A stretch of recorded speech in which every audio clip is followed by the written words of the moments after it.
Welcome to Law Subscribed. This is your dedicated news source for all things subscriptions in the law. My name is Matthew Kurbis. I'm the subscription attorney, and I believe subscriptions can help bridge the access to justice gap and incentivize attorneys to modernize and scale their practice like never before. On this show, I interview lawyers ditching the billable hour and experts who can help attorneys move beyond billing time. Thanks to my sponsors, 650 and Gavel. Links to both in the show notes. More on them later, and use the code LAWSUBSCRIBED when signing up. You get 10% off, and it supports the show. The best way to support the show is to share it with someone you know. This podcast is for educational and entertainment purposes only, and nothing said is legal, ethical, or financial advice. Without further delay, here's the episode. I'm thrilled to have with me here today attorney extraordinaire from up north for most of my U.S. listeners, although I think you're like our 12th Canadian person on the podcast, so there's a lot of us. Beau Atkins of Evolve Law, welcome to the podcast. Thank you so much. Great to be here. So just in case my listeners haven't seen what you're doing yet, just go ahead, give like your elevator pitch or, when you're talking to other lawyers, telling them what you do, how you do it. Yeah, well, I usually start with the origin story in 2019 when I almost quit law altogether to start a different business and was sort of pulled back in when I realized as a lawyer, I had a monopoly on running a law office. And so I figured I exited my previous partnership. I had two partners and built my current office, Evolve Law, from the ground up using best business practices, not modeling myself after law firms. And that was my biggest frustration, were the inefficiencies I observed in almost every law firm I saw. I want to know more about why you almost quit practicing law altogether. Tell us why. I mean, at the time I was doing hourly billing. I was doing more jobs inside my law business as I should have been doing. I was in the process of hiring another associate attorney, and I was thinking about all of the things I wanted to find in an associate attorney. So I wanted someone who could market themselves, they could network, they could sell, they were competent as lawyers, they could manage their staff, they could bill, they could collect, they could do all of these things. And I identified 18 different hats. And then when I turned that introspectively, I realized, holy crap, I'm incompetent at 6 of these things. And I'm looking for someone else who can do them all. And then I looked at the best lawyers I knew and I'm like, they suck at all of these things. So what am I doing? And so I had so many entrepreneurial friends. And I looked and I saw that they had Dan Sullivan. He runs a business called Strategic Coach and a great business mind. He talks about 4 freedoms and wrote a great book called Who Not How, where I think he outlines these: the freedom of time, relationship, purpose, and money. And I felt like I don't have freedom of any of these things. I definitely don't have freedom of my time. I'm not making as much money as my electrician. My friend who's a contractor with his own electrical company, he's making more money than I am. He seems happier. What am I doing? I could just run a different business and be happier. And so that's where my mindset was. And I'm glad I turned it around because I feel like I found that in the practice of law. I'm so glad you shared that with us, Beau, because I think a lot of lawyers go through their own version of that kind of crisis at some point. This is why we have the term recovering lawyer, right? Because it's a recovery, but I didn't have that. I didn't have that same kind of experience. I did have a similar revelation of there's got to be a better way to do it, right? And so I left my firm to go start my own practice. But I'm curious to hear from you when you decided that was what you were going to do. You mentioned you were billing time, but also it sounds like doing a lot more jobs that was not billable work, right?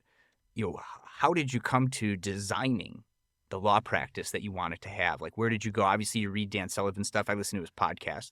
That's a great drop, by the way, for my listeners, because I don't think we've talked about Dan Sullivan stuff before. So great resource. Everyone go check that out. So were you reading other books? Were there other resources? Because 2019, right pre-pandemic, there was a lot more like virtual law firm, great legal tech out there, non-legal tech. Like, where did you go to get the stuff, and how did you figure out how to design this practice that you have?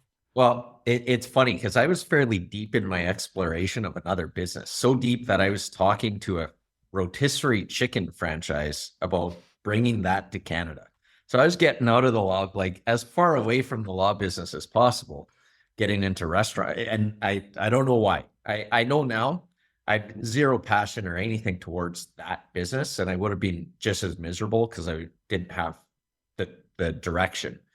But when I determined I was going to start another business, frustrated with the one I had started 5 years before with a partner, I started picking up everything I could read. My curiosity peaked, and I was reading Jim Collins. So his stuff, Pat Lencioni, E-Myth Revisited by Michael Gerber was a great one.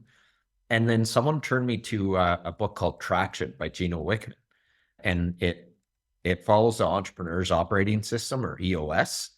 And when I read that, I'm just like, holy, this is like all of those business authors, and Vern Harnish is one, Scaling Up. All of those business authors, including Dan Sullivan, are all in EOS. And so here's a made to order system for you to just follow. And honestly, like following everything and building my business based on that has been a lifesaver. Interesting. You know, I didn't hear any legal authors or about how to run a law firm in those books. Where The anything there? closest, the closest thing, so there were a couple. Jordan Furlong, he's a Canadian Oh, academic, teaches at Suffolk, he's great. wrote a book called Law as a Buyer's Market. Richard Susskind's book, Tomorrow's Lawyer, was huge for me in just seeing, okay, you got to think about law differently. And then Jack Newton's book, The Client-Centered Law Firm. When I read that, I actually approached Jack afterwards and I'm like, did you read Traction? Because this is like the lawyer's version of that. And I found that was really helpful too in for the design.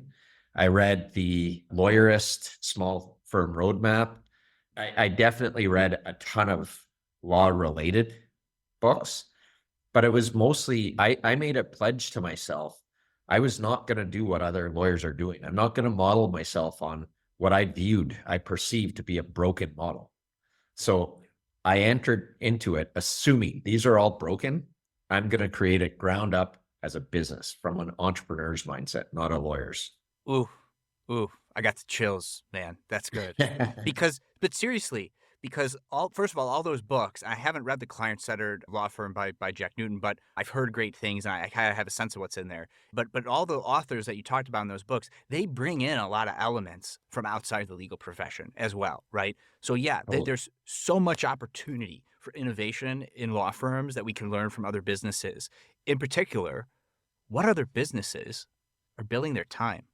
I mean, like maybe some other professionals, but like, Maybe but like just the inefficient accountants and the right. inefficient, really, like, I mean, you look at mechanics, they used to have that.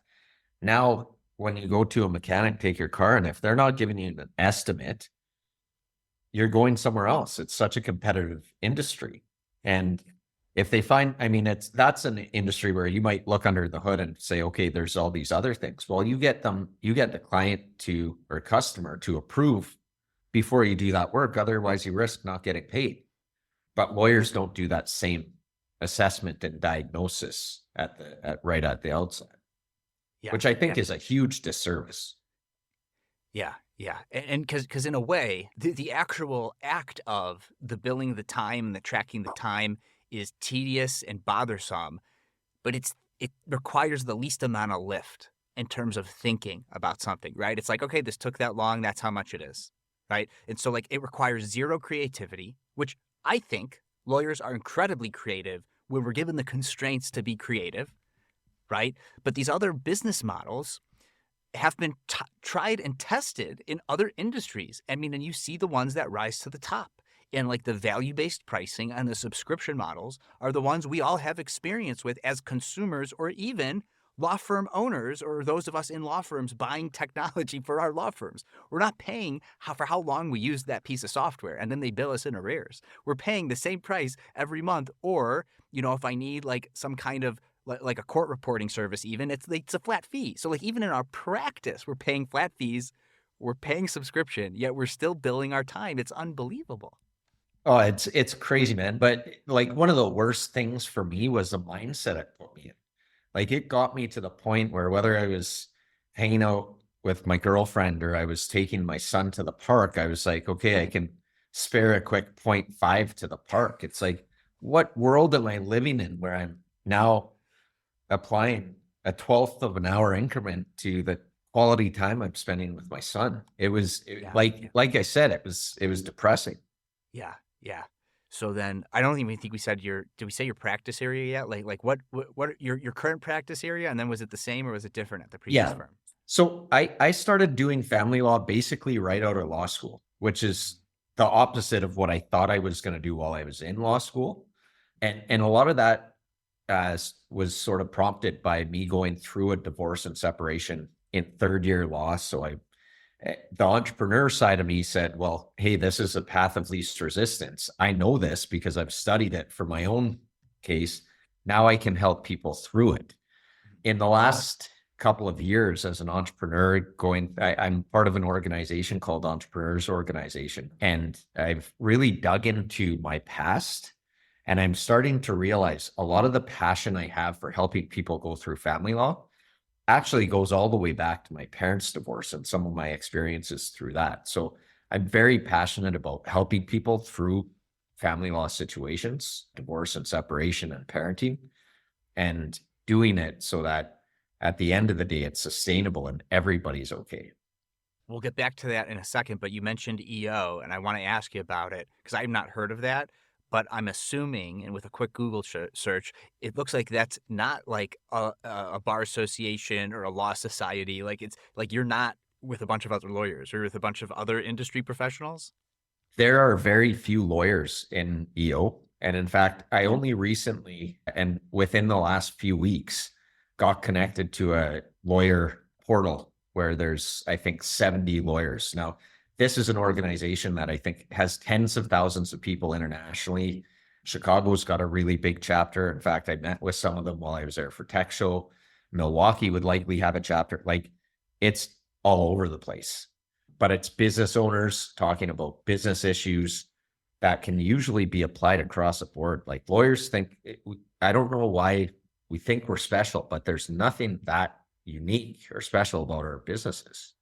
Now I've gotten a lot of good from bar associations over the years, but as soon as I stopped networking with lawyers and I started networking with everyone but lawyers, my business started to significantly improve in terms of business development, right? When you get out of the room of a bunch of lawyers and it exposes you to different ideas and different ways of thinking and not being trapped by the dogma of the way other lawyers think. So that's a really Right. great thing that you mentioned that you're involved in EO, because I don't think I've talked enough about on the podcast with other guests about how like get out of those groups of other lawyers. I mean, those of us that listen to Law Subscribed, we're a unique bunch, and especially my guests. So maybe hang out with these lawyers, but get Yeah. out there. Get Well, out there and hang out with other business owners and other industries for sure. I think that's a really good point. And I credit my son was born in first year law. And so understandably, that took me away from a lot of the socializing and networking from law students. But my experience with that is when I was in law school with everybody, it was almost like a cesspool of stress. And I always people ask me why I love Tech Show and I love the legal tech conferences. And I think it's largely because there's a ton of different entrepreneurs there. It's not all lawyers. And the lawyers that are there are forward thinking, innovative, creative. And it's like you mentioned at the outset about creativity. A lot of things with the profession stifle that. We're restricted. We've got these, sometimes it's hard for us to think outside of the box. Mhm. But when you network with people who are not lawyers, that's all they're doing is thinking outside of the box. Yeah, loved the digression and the tangent, bringing us back to the law practice. Evolve Law, love the name. Where did the name come from, and why choose a trade name? Well, the trade name, so this is my second law office that I'm building. The first law office also didn't have it, had a trade name, not my own name. And the biggest reason was I didn't want someone coming to my office saying, I want the name on the door. I didn't want to have the issue where we get a partner in, now we have to change our letterhead and all this other stuff. I didn't want to even have those discussions. I wanted to say, okay, let's build something that's scalable, something that you can monetize and you can create a value behind the brand that's more than just attached to a person. And so that was a big thing because essentially building a business, planning for an exit. Not that I'm anywhere near where I'm planning an exit, but we're just getting off the ground. In terms of the name, man, that's been one of the hardest things for me. I've probably started a dozen businesses since high school. Planning a name is one of the hardest things. And for this, I actually have to give credit to an ex-girlfriend came up, said something about it, and I'm like, hey, I like that. And it stuck. So, you mentioned you started a lot of companies in your youth. I didn't start a dozen, but I had a million ideas, and I did start a few. So I do wonder if there's something there about like, talk about evolve law. Let's talk about nature versus nurture. Okay. So you didn't know we'd be talking about Darwin on Law Subscribe today. So nature versus nurture, right? Like you've been entrepreneurial for a very long time. I have that bug too. I've had it since I was a kid. I know for a fact that one of my grandparents was very entrepreneurial. Do you think this is one of these things that's like it's inherent in us, or is it something that we learn that we're exposed to? I mean, it's certainly both. But I'm curious to know, in your experience, having been an entrepreneur for a long time, was it always in you, or was it something you were exposed to that made you realize you could make things from scratch, and then you did? I think it's in us. I really think that a lot of it, I'm not saying you can't learn it or develop it, because I certainly think you can. But Reid Hoffman has a really good quote about an entrepreneur building an airplane on the way down after jumping off a cliff or something along those lines. Like they're the ones who just dive in. And when I said I was really in 2019 struggling, I've identified I have a lawyer brain and I have an entrepreneur brain. And I think that's characteristic for most lawyers. Most great lawyers will walk in a room and see nothing but risk and issue. Most great entrepreneurs won't see any risk or issues, but they'll see all the opportunity. And if you're on either side of the spectrum, you're blind. You got blinders onto the other. Yeah. Yeah. I think, I can't remember what it was, but there was like, I listened to This Week in Startups with Jason Calacanis, and, I think he said one time he like dropped like a percentage of like only like 8%. I'm just making it up, but it's like a smaller percent than you think of the population are entrepreneurs. And it does make me think about, and he got that number from somewhere, I'm sure, but it does make me think about how a lot of the people I've had on my show are, whether they identify with it or not, are in some way kind of neurodivergent. And that doesn't necessarily mean autistic. Like, I'm pretty sure I'm dyslexic, though I've never been properly diagnosed. Like, that's a form of neurodivergence, right? So I wonder if being an entrepreneur itself is like a form of neurodivergence from the way most other people think. I think absolutely it is. I mean, I've heard the percentage 2% or less. And I mean, the more I hang around entrepreneurs, the more I realize and it can be viewed at as a gift. By a lot of people think, oh, it's a gift. I think in many ways it's a curse, because you look at there's a lot of serious mental health issues, depression, anxiety, suicide, alcohol, drug addiction with the entrepreneurial Oh, I thought you were population. talking about lawyers there for a second. Oh, Oh, wait. lawyers too. But in fairness, maybe being a lawyer is also neurodivergent in a lot I of think ways so. too, right? Like I think you could maybe classify both as being neurodivergent on different areas. But yeah, absolutely. I think the entrepreneurs I know and I associate with, I think there's definitely a different breed. Yeah, yeah. I just think differently. So, man, going back to the law firm now. So we got another tangent. Evolve Law. How is it then? Because you didn't want to be billing your time. Like, were you? Did you start billing time when you started this practice, or were you always doing what you're doing from the beginning? No, so I started with flat fees. So I wanted to look at my services as if they were products on a shelf. So I essentially identified everything I do as a family lawyer. And I figured out there were maybe 60 or 70 different services that I could clearly package from a start to a finish. And once I could do that, then I could price it accordingly. And sometimes it's based on a range, but essentially we've been doing flat rate from the very beginning. For attorneys have never billed for a second of their time. So I have all of my lawyers on the team don't even know what it's like to charge for a second of their time or What think a great, about what a great employer you are, Beau. it. I Would push them hard, and I've got a phenomenal team. I can't say enough great things about my team. Without my team, there is no Evolve.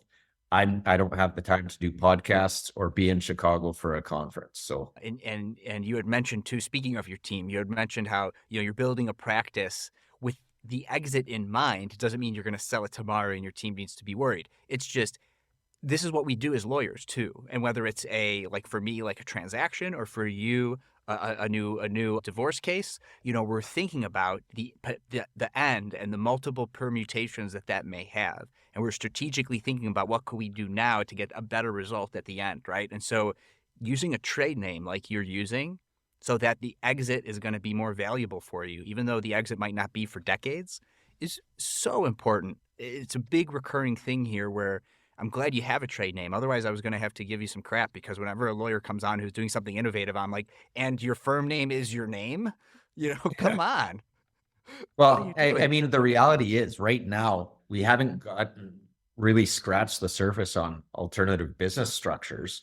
Mhm. But I mean, at some point when you can have an IPO or a publicly traded law firm, who's who are they going to invest in? Smith, Frank, and Jones, or a trade, right? That's it, with processes, with everything baked in. So it was sort of that was in mind is if this was going to be a publicly traded company, how do its systems have to operate? What does it have to look like? And that's why Subscription Attorney LLC is my firm trade name, because you never know what could Love it. happen in the future, right? This is my episode, my periodic reminder during at least once an episode where I tell people go to the Substack, go to www.lawsubscribe.com and subscribe so you can watch the video and you'll see what I did there for everybody. Okay, so going back to your pricing, which this is the sexy reason why like my listeners really tune in too, is because they want to know how can I ditch the billable hour? What are the ways that I could do it? And of course, I'm an advocate of subscription. You're doing some really great things with flat fee. You're in like the 50 of us now. I believe it or not, I think there's almost 50 law firms that we have pricing stated on our website. Wow, Uh, awesome. I know, and I've had most of them on my podcast. Now you included. So you have a pricing tab, which is great. And you can click on that tab. And for everyone who's listening, there's a link in the show notes, but also evolvelaw.ca/pricing if you want to get right there. And you have on here a bunch of, quote, off the shelf family law services price list, which is amazing. But also something I see is like a little screenshot here that you're using Calendly. We love Calendly Yeah, on the Law Subscribe podcast. It's probably my number one most used tool. And you have here that you don't just do free consultations, standard booking, 199, and that's for like a 30-minute increment. So like you're not billing your time. It's like this is what a 30-minute phone call costs with us, right? And then you have an emergency request call for within 2 business hours, 499. And your prices are always subject to change. These episodes are evergreen, but that's amazing that you're doing this. Okay, you want to talk to us in 2 hours? We will make a lawyer available for you, but it's going to cost you more than twice as much as what our regular consultation will cost. And so lawyers talk about this, but so few of them are doing it. And it's one of the biggest complaints I hear when I'm trying to convince people at a CLE, you should stop billing your time. Well, what if my client needs to get a hold of me right away? Charge right. them. Charge them for it. And you're doing that. So how is that working for you? Oh, it's amazing. And with those initial consultations too, you referenced 30 minutes, but what happens is when a client books that, it's 15 to 30 minutes. It says 15 to 30. But the first disclaimer or the first thing I say to them is there's no clock running. We're on this phone call as long as it takes to figure out the next steps and answer all your burning questions. Mm-hmm. So we set the stage with a very relaxed tone. We want to get through everything, give them some comfort. But what I find is even taking away that 30 minutes and saying, hey, we're on this call as long as it takes. I've been on those calls for 50 minutes, but my average is probably 22. So it's one of those things where lawyers criticize or are skeptical about flat fees, thinking, oh, clients are going to take advantage of that, thinking that clients really want to talk to their lawyers. They don't. They would rather talk to so many other people than their lawyers. What they want is to get the information, have confidence, feel supported. And if you can do that efficiently, they're not going to take advantage of it, in my experience. And then for the emergency calls, so that could have two different purposes, right? That could have the purpose of don't call us and expect a response right away. And even if nobody pays for it, it's doing its job, right? Because no one's Right. expecting a call right away. But then the other side is, yeah, I'll be willing to make the time, but I need to make sufficient money, like to handle Yeah, that. it's So are both of those working for you? oh yeah, totally. It's all by design. Everything, there's a lot of design thinking in what we do. We don't, I've wanted to take away as many of the distractions from my entire team as possible. So very few of you can't reach anyone on our team by phone. It goes to a call service. When I went solo, I pivoted from mostly litigation to a transactional only practice. I did not have a database of documents to automate. That's why a business and employment legal document database and automation tool like 650 is super useful. I can rely on the quality of the documents in 650's database since they're putting excellent legal minds to work curating and updating their documents and automations over time. When you're not billing by the hour, outsourcing and efficiency matters, and 650 can help you scale your practice to get high quality documents drafted in less time. Use the code LAWSUBSCRIBED at 650.com and when being onboarded to get 10% off. If you're not a business and employment attorney or you have your own documents that you'd prefer to use, then my next sponsor, Gavel, is the automation tool for you. Gavel allows you to build shareable, client-facing workflow and document automations. In other words, Gavel helps you create a legal practice where attorneys can monetize the value they bring clients in productized form and scale via subscriptions and flat fees. Use the code LAWSUBSCRIBED at gavel.io to get 10% off an annual subscription. There's no one right way to automate and scale your practice, but with one or both of my sponsors, 650 and Gavel, you can take your subscription law firm to the next level. Links to both in the show notes. Now back to the show. We schedule our consultations on specific days. We schedule client calls on other specific days. So we're very intentional with how we arrange our calendars. I mean, calendaring is like one of the most important things that you do. I have to imagine, since I see that you're doing some kind of Calendly integration here, that you just put everything in your calendar. Like literally, right? Doesn't everything have to go in your calendar to make it work? Definitely. Like, are you in Microsoft's platform, Google Workspace? Like, what's your platform of choice? Yeah, so we do a lot with Microsoft Forms. Do you want me to talk about my whole tech stack? I can. Sure, Well, sure. Yeah, let's do it. I'll probably leave a couple out just because we do have such a deep tech stack. I'll forget some, but we use Smith AI as a call service. Calendly, obviously, Microsoft Forms, Clio Manage. We're exploring a HubSpot or another company called Zoho. We're not sure which CRM we're going to migrate to.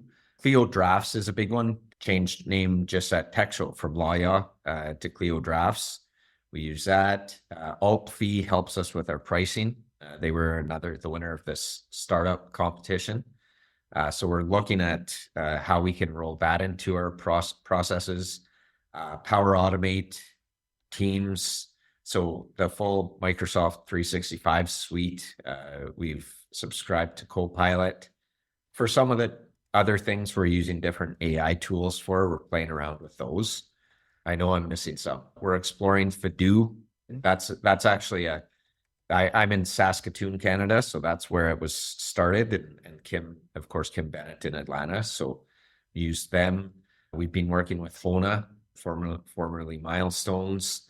So it's pretty deep. And in fact, a big part of my role as CEO going to Tech Show wasn't so much to go for the programming, but was really to connect with all of our vendors and make sure that all of my team's concerns get relayed to the powers that be, that I still have those connections, that most of those places I can shoot a text message if we encounter problems. Yeah, I mean, Fidoo, friends of the show. Obviously, Kim was my first guest, and she's just like I think until I had this podcast, she was the most outspoken person about the subscription model for legal Right. services. And she's still she does a lot of great stuff with that. But now, I mean, Fadoo is a big focus for her. And so I'm glad to know that you're considering Fadoo, because that means that, they make it really easy for you to do subscription-based pricing too. So in addition to the flat fee related stuff, now, now imagine, I mean, you don't want to overwhelm with options, right? But I could just imagine on this pricing page, you've got your standard booking, emergency requests, or, X amount a month for scheduled calls, Well, right? and we do have it on that page, we do have a subscription option. So Oh, there is a service. oh In yes. in my experience, there's a lot of friction with that. Mm-hmm. People don't want to continually pay their family lawyer. And in fact, a lot of times it detracts from what we're trying to do, because we're trying to say, here's the very next step from here to here. We'll have you done within 3 months, and we should be able to get you through all these steps.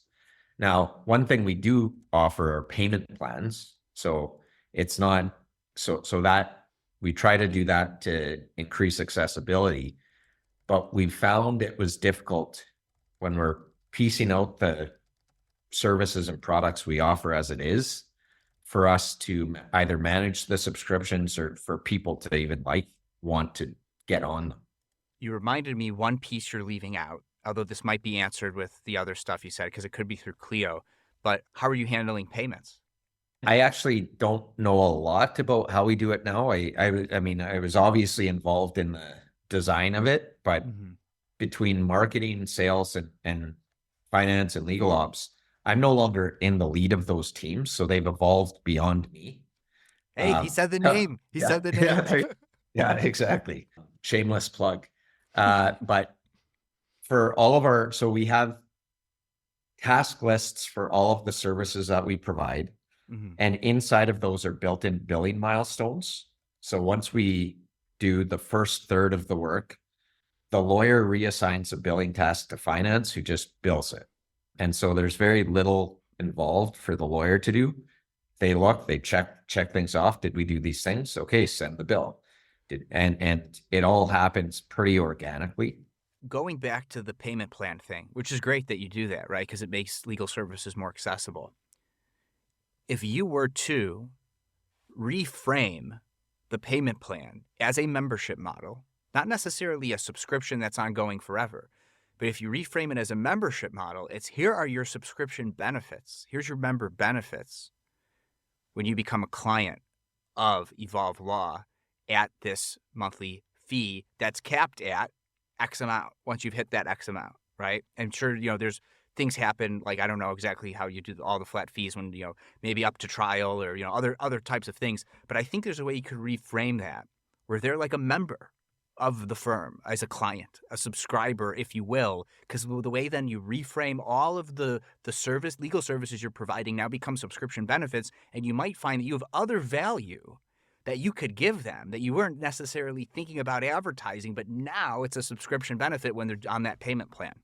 So just what do you Yeah, think about that? I've thought a lot about that, and back to, we had a fairly lengthy discussion about this in Chicago, and it really had me thinking. I think if we were to segment our products and services that we offered, so we weren't getting as deep in, the subscription model might fit. But our reality is we're still running trials, we're still running applications and things that are costing tens of thousands of dollars, where that, I think, would be the hardest place for me to implement both of these at the same time. I think if I were to explore implementing subscriptions, I would almost have to move away from those and set my focus, which I'm not necessarily opposed to. You've definitely got my wheels turning and thinking about how I could apply that. Another thing I'm thinking of in terms of ways that I've talked about with other family law attorneys, how a subscription could work, is maybe during because there are some other lawyers who do like segmented fees based on where you are in the case for family law, for other litigation.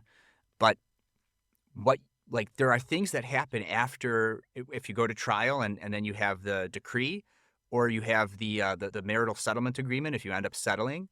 And when you're done with the court related stuff, there's still, alimony or maintenance or spousal support or whatever you call it. There's compliance with child related things that they have to follow. So there's all this compliance post divorce that I think would fit well on like a maintenance plan, like a subscription maintenance plan style thing, right? So like, yeah, if anything happens, they don't comply, even if it's just something low, like $100 a year, we're just going to check in with you once a year and we're going to make sure, okay, they are complying. And even just like the thumbs up for $100 once a year to check in, that, clients might pay that. And then they're still your client. They're still thinking of you. Other things come up. They might bring you more work that you charge for outside of that subscription, because the subscription is just the annual maintenance plan. We're just going to check in with you once a year and make sure your former spouse your ex is now in compliance, right, with everything, right?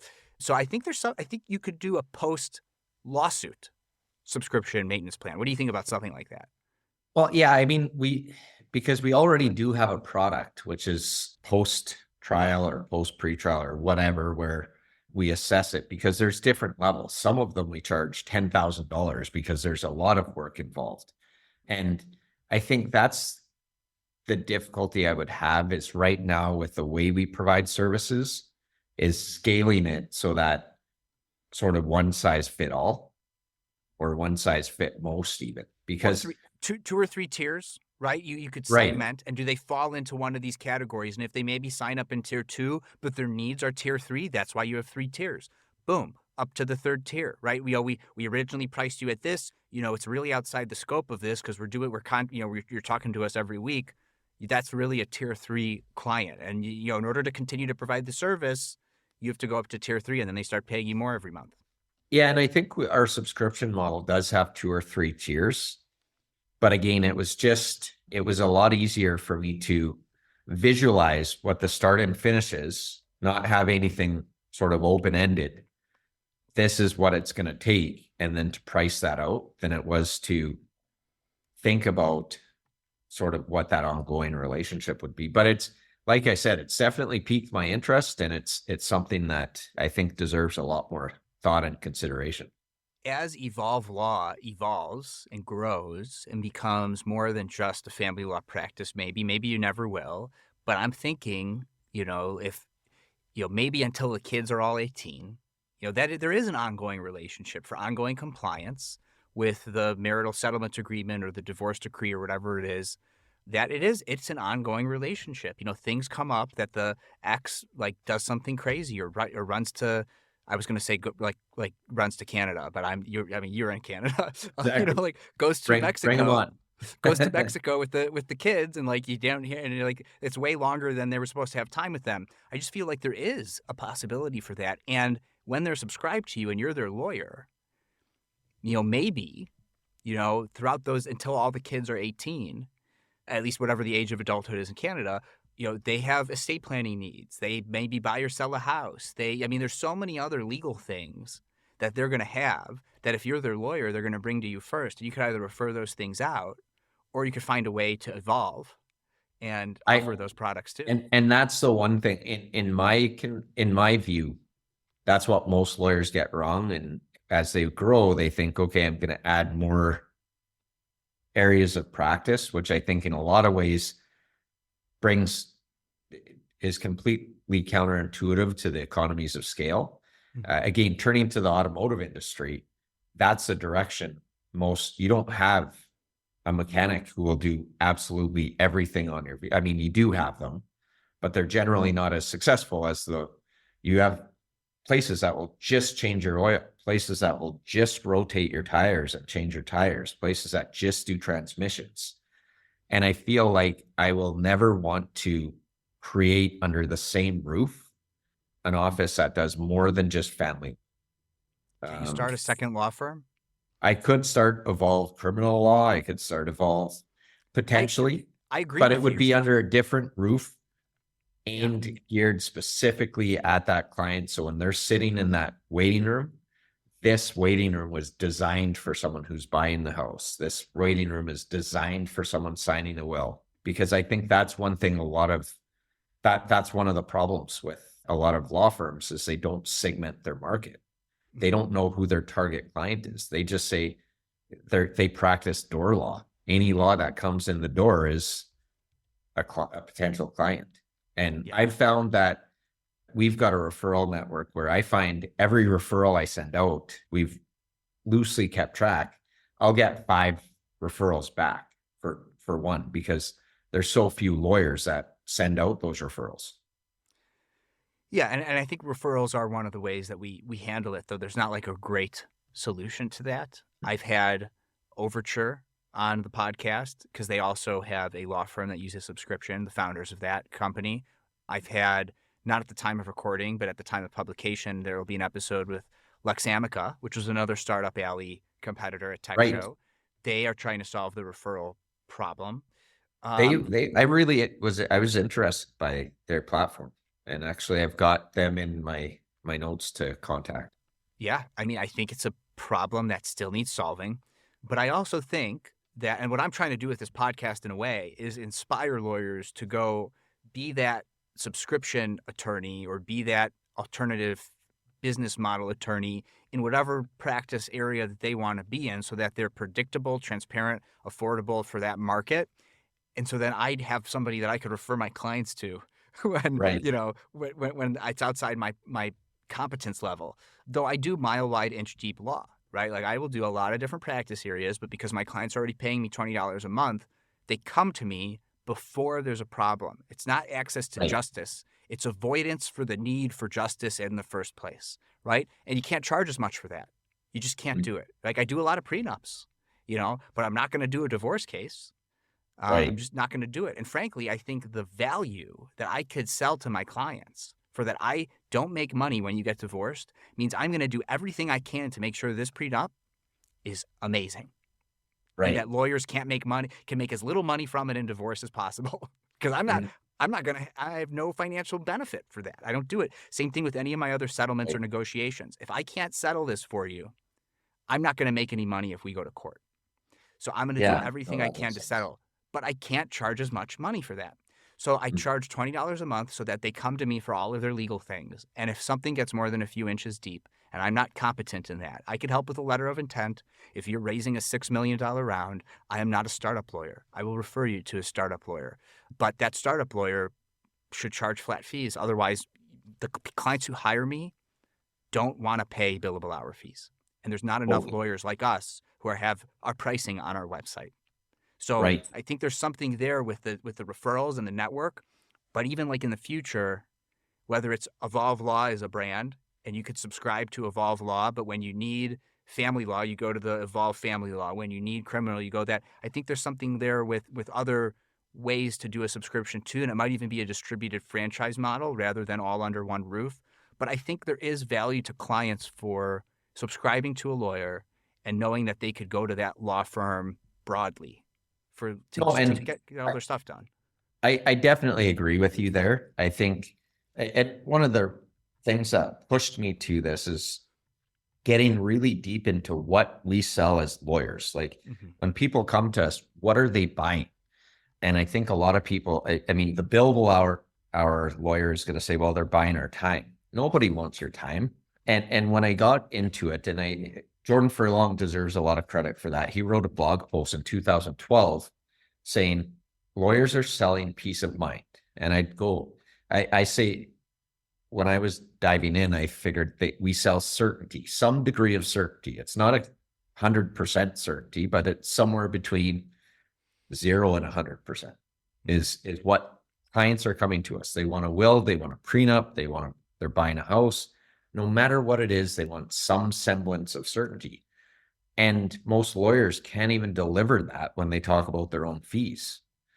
And that's what the flat fee model was intended to do, is say, and our guarantee to clients is you will never receive an unexpected legal bill Yeah. because we don't charge anything that we don't talk to a client about first. That would scare that sentence is going to scare some lawyers. Right. And sometimes we lose, but we build that into everything. So, and I'll readily tell a client, you might end up paying me more than you would pay an hourly rate lawyer. And I think we're probably at a point where we're somewhere between 2/3 and three quarters, we do better than we would if we were on an hourly rate.